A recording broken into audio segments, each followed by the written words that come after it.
En décembre 2022, les autorités d'Irlande du Nord ont découvert une scène de crime des plus étranges, où le suspect le plus probable semblait être à 2 endroits à la fois.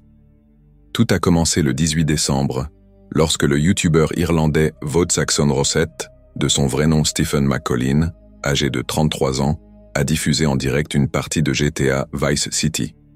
Le stream a débuté vers 18h et Stephen est resté en ligne pendant environ 6 heures, jusqu'à minuit. La diffusion en elle-même était assez banale, avec Stephen jouant principalement en silence, interrompu de temps à autre par ses commentaires. Malheureusement, alors qu'il jouait tranquillement chez lui, sa compagne de 32 ans, Nathalie McNally, vivait quelque chose d'absolument effroyable. Stephen, cependant, n'en avait pas la moindre idée et est allé se coucher après avoir terminé son stream. Le lendemain, il s'est réveillé sous une avalanche d'appels et de messages au sujet de Nathalie. Apparemment, elle était chez ses parents la veille au soir pour regarder la finale de la Coupe du Monde. Le match s'était terminé vers 18h et Nathalie était ensuite rentrée chez elle, qui se trouvait non loin de là. Elle vivait seule en Irlande du Nord avec ses 2 chats et son chien. Cependant, le lendemain, personne n'a pu la joindre. Elle ne s'est pas présentée au travail et ne répondait pas au téléphone. À ce moment-là, elle était également enceinte de 15 semaines de l'enfant de Stephen. Son silence a rapidement inquiété ses proches, qui ont craint qu'elle ne fasse face à un problème de santé. Après avoir été informé de son absence et attendu quelques heures une réponse, Stephen s'est rendu chez elle, à environ 20 minutes de chez lui, à Lisburn. Malheureusement, il était trop tard. En arrivant à la maison de Nathalie, il a découvert que la porte était grande ouverte. À l'intérieur, il a trouvé son corps sans vie. Elle avait été assassinée. Detectives from the Major Investigation Team have now launched a murder investigation following the death of Natalie McNally in Lurgan. This follows the results of the post-mortem. The 32-year-old died a violent death, having been stabbed a number of times, and there are signs of defensive injuries. Les rapports post-mortem ont révélé que Nathalie avait été tuée dans la nuit du 18 décembre, peu de temps après son retour de chez ses parents. Cependant, les enquêteurs n'ont trouvé aucune trace d'effraction à son domicile. Ce détail, combiné au fait que Stephen était celui qui avait signalé sa mort à la police, a fait de lui le principal suspect de l'enquête, et il a été arrêté peu après. Toutefois, cette arrestation n'a pas duré longtemps, car les autorités ont rapidement découvert que Stephen avait un alibi solide. D'après le rapport post-mortem, Nathalie avait été tuée au moment même où Stephen diffusait son live depuis chez lui. En fouillant dans le téléphone de Nathalie, les enquêteurs ont trouvé le dernier message que Stephen lui avait envoyé à 17h57. « Bon, je pars streamer toute la nuit. Souhaite-moi bonne chance. » Ce à quoi Nathalie avait répondu « Je passerai peut-être jeter un œil à ton live plus tard. » Cela suffisait à innocenter Stephen, mais cela laissait aussi les enquêteurs sans aucune piste claire. Stephen leur a bien donné le nom d'une personne qu'il soupçonnait, mais cette piste n'a mené à rien. Et l'identité de cette personne n'a jamais été rendue publique pour cette raison. Heureusement, quelques jours plus tard, les détectives ont trouvé des images de vidéosurveillance montrant un homme vêtu de vêtements sombres et de chaussures blanches se dirigeant vers la maison de Nathalie à 20h52. Ce même homme est reparti environ 40 minutes plus tard. D'après l'heure de passage, les enquêteurs ont déterminé qu'il s'agissait du meurtrier. De manière troublante, sa taille et sa corpulence correspondaient exactement à celles de Stephen. Cela a remis Stephen sur le radar des enquêteurs, tout en posant une question cruciale. S'il était le coupable, comment pouvait-il être à 2 endroits en même temps? Faute de meilleures pistes, les autorités ont offert une récompense de 20 000 $ pour toute information sur le tueur et ont poursuivi leur enquête. Elles craignaient également que le meurtrier ait eu le temps de fuir vers un pays voisin avant même le début des investigations. Pendant ce temps, l'affaire Nathalie a fait la une des journaux dans tout le pays, entraînant l'organisation de nombreux hommages en sa mémoire. Cela a mis encore plus de pression sur les enquêteurs pour retrouver le coupable au plus vite. Plusieurs arrestations ont eu lieu et la voiture d'un suspect a même été saisie. Le 5 janvier 2023, les enquêteurs ont également retrouvé l'arme du crime, un couteau provenant directement du domicile de Nathalie. Mais malgré ces avancées, l'identité du meurtrier restait un mystère, jusqu'au 31 janvier, date à laquelle Steven a été arrêté une seconde fois, mais cette fois avec des preuves solides contre lui. En effet, le seul élément qu'il avait jusqu'ici disculpé, son live stream, s'est révélé être totalement faux. La diffusion était en réalité une vidéo préenregistrée, programmée pour donner l'illusion d'un direct. Après son arrestation, les enquêteurs ont fouillé son ordinateur et y ont retrouvé l'enregistrement original, réalisé le 14 décembre, soit 4 jours avant le meurtre. De plus, un chauffeur de taxi a témoigné avoir pris en charge un homme correspondant au profil de Stephen près du lieu du crime à 21h30, avant de le déposer près de son domicile. Fait encore plus accablant, le chauffeur a expliqué que ce passager avait oublié son portefeuille chez lui, ce qui l'avait obligé à rentrer brièvement chez lui pour récupérer de l'argent. Et, sans surprise, l'homme était entré directement chez Stephen. Toutes ces preuves ne laissaient plus de place au doute. Stephen était bien celui qui s'était rendu chez Natalie pour commettre un crime prémédité. Avec le recul, plusieurs détails suspects dans le faux live stream auraient dû éveiller les soupçons plus tôt. Par exemple, le live était intitulé « The Violent Night Christmas Live Gaming Stream », la nuit violente, live de jeux vidéo spécial Noël. De plus, au début du live, Steven avait prétendu rencontrer des problèmes techniques avec son logiciel de streaming, ce qui lui servait d'excuse pour ne pas interagir avec le chat en direct.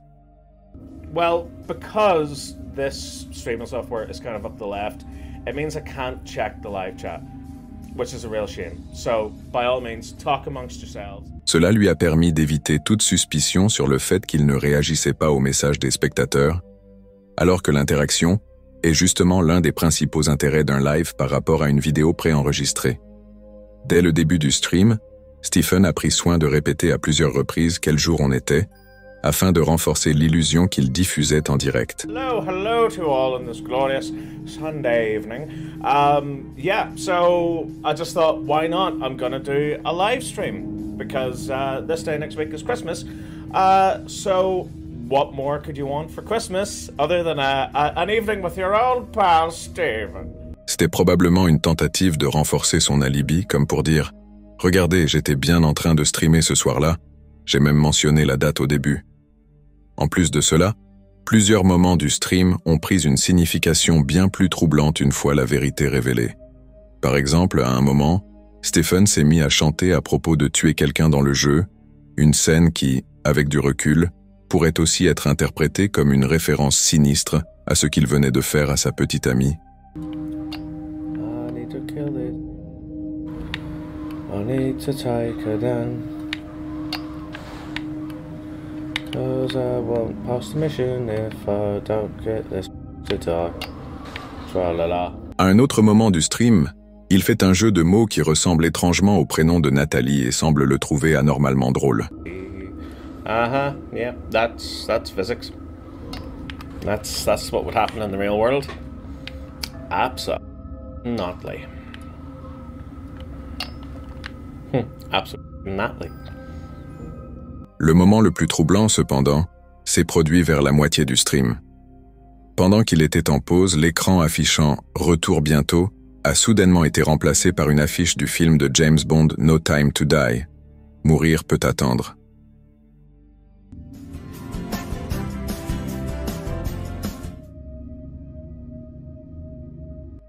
Steven a ensuite affirmé qu'il s'agissait d'un accident, expliquant qu'il avait fait tomber sa manette sur le clavier, ce qui aurait fait apparaître cette image par erreur. Cependant, maintenant que l'on sait que le live stream était en réalité préenregistré, il est évident que Stephen avait volontairement inclus cette image lors du montage. Il s'agissait très probablement d'une allusion au crime qu'il s'apprêtait à commettre ce jour-là. Cette théorie devient encore plus crédible lorsque l'on remarque que l'affiche du film est apparue vers 21h15, soit précisément l'heure à laquelle il était chez Natalie en train de commettre son crime atroce. Cela dit, son plan soi-disant ingénieux s'est effondré et il a été inculpé pour meurtre. Sa demande de libération sous caution a également été rejetée. À l'heure où ces lignes sont écrites, il attend son procès prévu pour le 6 mai 2025. Espérons que Natalie et sa famille obtiendront enfin la justice qu'ils méritent.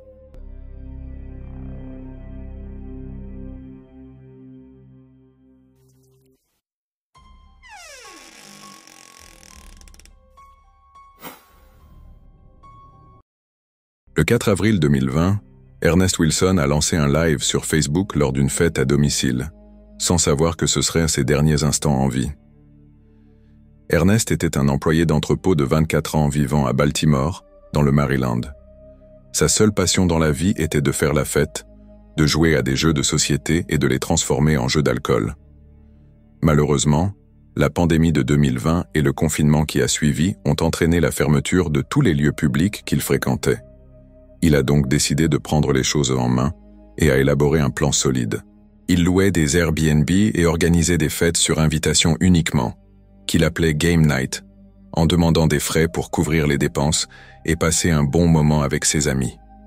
Ces soirées ont commencé modestement, mais leur popularité a rapidement grandi au fur et à mesure que de plus en plus de gens en entendaient parler. Le 3 avril, il s'est rendu sur Facebook pour planifier une nouvelle fête ce week-end-là, demandant « Est-ce que je refais une Game Night ce week-end ? Et est-ce qu'on joue à cache-cache à la Game Night ce soir ?» Après avoir reçu suffisamment de confirmations, il a décidé d'aller de l'avant avec son projet et a annoncé une Game Night de 2 jours, avec une entrée gratuite pour les filles et des frais de 5 $ pour les garçons.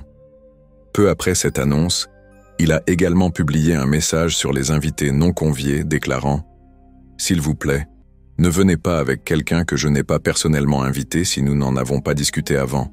Sinon, ils resteront dehors. » Peut-être avait-il déjà rencontré des problèmes avec des invités non prévus lors d'événements précédents, ou peut-être voulait-il simplement connaître le nombre exact de participants à l'avance. Avec le recul, son inquiétude prend tout son sens.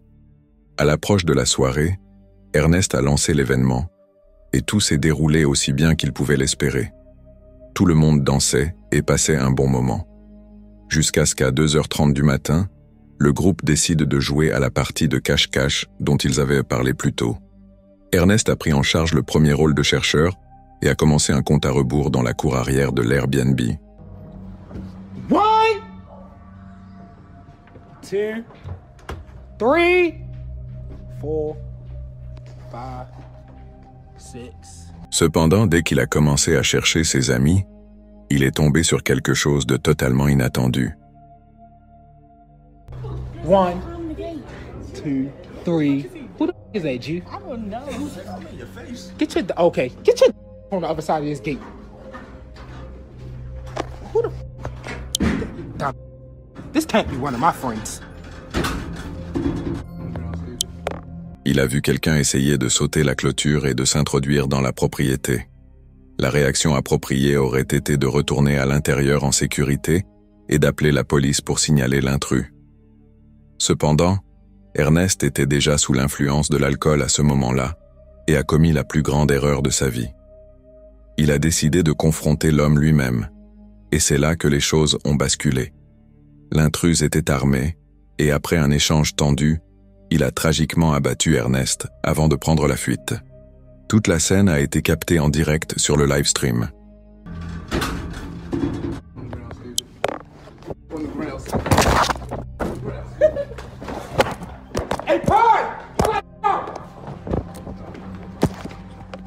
La police est arrivée sur les lieux à 2h45 du matin et a trouvé Ernest allongé dans une mare de son propre sang. D'après les quelques déclarations rendues publiques, il s'agirait d'un cambriolage qui aurait mal tourné. Cependant, certains pensent qu'il y a plus dans cette histoire qu'il n'y paraît. En effet, pendant la lutte entre Ernest et l'intrus, on peut entendre une fille rire en arrière-plan.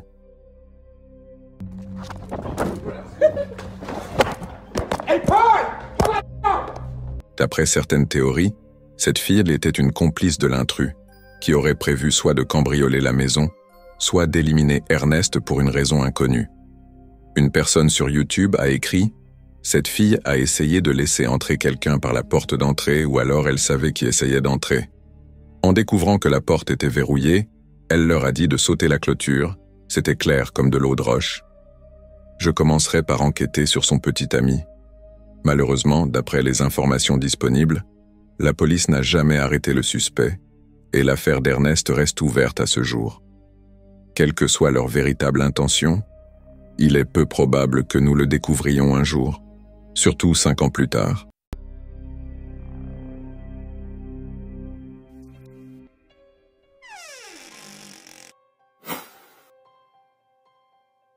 Le 28 octobre 2019, un Japonais de 47 ans nommé Tetsu Shiohara a diffusé en direct son ascension du mont Fuji. Ce qui devait être un simple live stream amusant s'est rapidement transformé en une tragédie évitable. Tetsu escaladait le mont Fuji depuis 2017 et avait déjà atteint le sommet à plusieurs reprises. Cependant, toutes ces ascensions précédentes avaient eu lieu pendant la saison officielle d'escalade, qui s'étend de juillet à la mi-septembre. Bien que l'ascension ne soit jamais facile, elle est bien plus sûre durant ces mois-là grâce aux sentiers entretenus, aux conditions météorologiques plus clémentes et aux refuges tout au long du parcours, où l'on peut acheter des provisions essentielles comme de la nourriture et des bouteilles d'oxygène. Mais lorsque Tetsu a décidé de gravir la montagne fin octobre, elle était déjà recouverte d'une épaisse couche de neige glissante. Les conditions étaient bien plus difficiles qu'il ne l'avait imaginé, avec des vents atteignant jusqu'à 100 km à l'heure. De plus, tous les refuges étaient fermés pour la basse saison. Malgré le fait que ce soit sa première ascension hors saison, ces conditions défavorables n'ont pas découragé Tetsu. Il était déterminé à atteindre le sommet et à redescendre en une seule journée. Malheureusement, le livestream a mal commencé, car il avait oublié d'emporter des éléments essentiels, comme des chaussettes plus épaisses pour garder ses pieds au chaud et des crampons pour éviter que ses chaussures ne glissent. 待て、ソックス。あ、靴下。あれ？靴下忘れた。いや違う違う。バス。何が？ちょっと待って。 Plus tard, il a également mentionné qu'il n'avait apporté aucune nourriture afin d'éviter d'alourdir son sac à dos. Mais au fil de l'ascension, l'absence de nourriture est rapidement devenue le moindre de ses soucis, car il s'est rendu compte que la neige ce jour-là était bien plus profonde qu'il ne l'avait imaginé. En route vers le sommet, il a traversé plusieurs zones où le sentier s'était effondré à cause du mauvais temps. Environ 2 heures après le début de son ascension, ses spectateurs ont commencé à réaliser à quel point la situation devenait dangereuse et ont commencé à le supplier de faire demi-tour avant d'atteindre le sommet. 一般客だね。そうやね。そうやね。でも山頂まで行けちゃうと思うよ。この。 Cependant, il a ignoré tous les signes avant-coureurs et a continué son ascension. Grâce à une incroyable force de volonté, il a réussi à se rapprocher du sommet. Malheureusement, c'est à ce moment-là que sa chance l'a abandonné. En traversant une section particulièrement escarpée du sentier, Tetsu a glissé et est tombé le long de la montagne. 外埋まってんだけど雪で。よし行こう。ここも危ないね。ちょっとね、斜面。あ、滑る。 Quelques secondes après sa chute, son téléphone a heurté un rocher et s'est éteint, mettant fin au live stream. Ses spectateurs ont immédiatement alerté les autorités. Cependant, en raison des conditions extrêmes, il a fallu 2 jours aux secouristes pour retrouver le corps de Tetsu. Ils l'ont découvert gravement mutilé, à environ 700 mètres en contrebas du point où il avait glissé. Pour la plupart des gens, cette tragédie était une affaire simple, celle d'une personne inexpérimentée et mal préparée qui avait sous-estimé les dangers du mont Fuji. Mais j'ai découvert des théories intéressantes à ce sujet. Par exemple, une personne a suggéré « Je ne pense pas qu'il voulait partir exactement comme il l'a fait ou à l'endroit où il l'a fait sur la montagne. Mais si vous avez déjà vu le live stream, vous sauriez qu'il prévoyait clairement de le faire, probablement au sommet. Le chat le suppliait de faire demi-tour et il faisait constamment des références, très probablement délibérées, au fait qu'il n'était pas bien équipé. De plus, il avait largement le temps de rebrousser chemin si sa chute avait été un simple accident, d'autant plus que les dernières personnes qu'il a croisées l'avaient mis en garde contre la poursuite de son ascension. En d'autres termes, Tetsu aurait peut-être décidé de mettre fin à ses jours ce jour-là. Le manque d'équipement ne serait alors pas un oubli, mais un choix délibéré. Bien sûr, il n'existe aucune preuve pour étayer cette théorie, et nous ne saurons probablement jamais si c'était réellement son intention.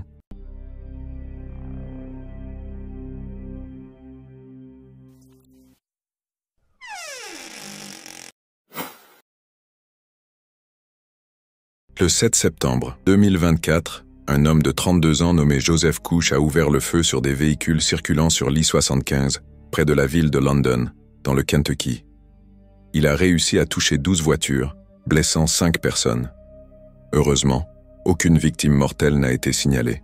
Alors que les autorités se précipitèrent vers les lieux, Joseph a réussi à s'échapper dans la zone boisée bordant l'autoroute.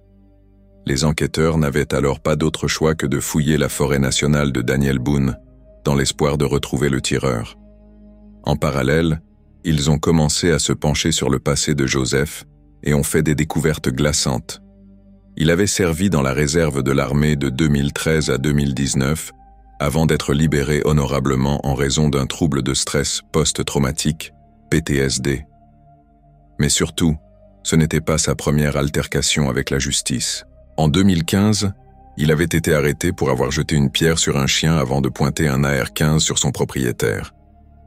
Il avait dû payer une caution de 1 000 $ et l'affaire avait été classée quelques mois plus tard. Cependant, la même année, il avait de nouveau été arrêté, cette fois pour avoir fourni de l'alcool à un mineur et vandalisé une propriété privée avec de la peinture en aérosol. Cette infraction lui avait valu 6 mois de prison, 200 heures de travaux d'intérêt général et une amende de 1 500 $. Tout cela démontrait son instabilité mentale, qui devenait encore plus évidente lorsque les enquêteurs prenaient en compte les messages qu'il avait envoyés à son ex avant la fusillade. Il avait écrit « Je vais tuer beaucoup de gens. Enfin, du moins essayer. Je vais me... après. » Son passé criminel et ses messages ne laissaient aucun doute. S'il parvenait à le retrouver, Joseph n'allait pas se rendre sans opposer une résistance. Malheureusement, les recherches ne progressaient pas aussi bien que les autorités l'espéraient. The search for the suspected highway gunman, Joseph Couch, intensifies as law enforcement has expanded its search efforts. State police say they are extending their search deeper into the Daniel Boone National Forest as the manhunt for Couch enters day 7. Les autorités locales ont été contraintes de fermer une section de l'I-75 et de suspendre les cours dans les écoles, craignant que Joseph ne frappe à nouveau. Finalement, elles ont réussi à retrouver son SUV, qui contenait également plusieurs caisses de munitions pour le fusil de type AR-15 qu'il avait utilisé lors de la fusillade. Cependant, cela ne donnait aucun indice sur l'endroit où il se trouvait actuellement. Dans une tentative désespérée, les autorités ont offert une récompense de 35 000 $ pour toute information menant à Joseph, espérant ainsi mobiliser l'aide des habitants.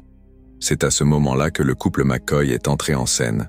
Fred McCoy et sa femme Sheila dirigent un musée dédié à la célèbre querelle historique entre les familles Hatfield et McCoy dans le Kentucky. Ils gèrent également une petite chaîne YouTube appelée Hatfield McCoy Museum Adventures, où ils approfondissent les détails de cette rivalité légendaire. En entendant parler de la récompense, le couple a décidé de tenter sa chance. Ils avaient vécu dans la région toute leur vie et connaissaient parfaitement la nature environnante. $35,000. That's a sweet little piece of money. We're going looking for him. We're hoping he finds us, but we're going looking for this Couch guy, Joseph Couch. Ils ont également décidé de diffuser leur aventure en direct sur YouTube, probablement pour conserver une trace immédiate de tout ce qu'ils pourraient découvrir. Ils étaient convaincus qu'ils pouvaient le retrouver, et la chance était de leur côté. En effet, lors de l'une de leurs expéditions filmées en direct, Fred a remarqué un grand nombre de vautours planant au-dessus d'une même zone, ce qui pouvait indiquer la présence d'un cadavre en décomposition. Le couple a alors décidé de se diriger vers cet endroit, et seulement 30 minutes plus tard, les McCoy ont trouvé ce qu'ils cherchaient.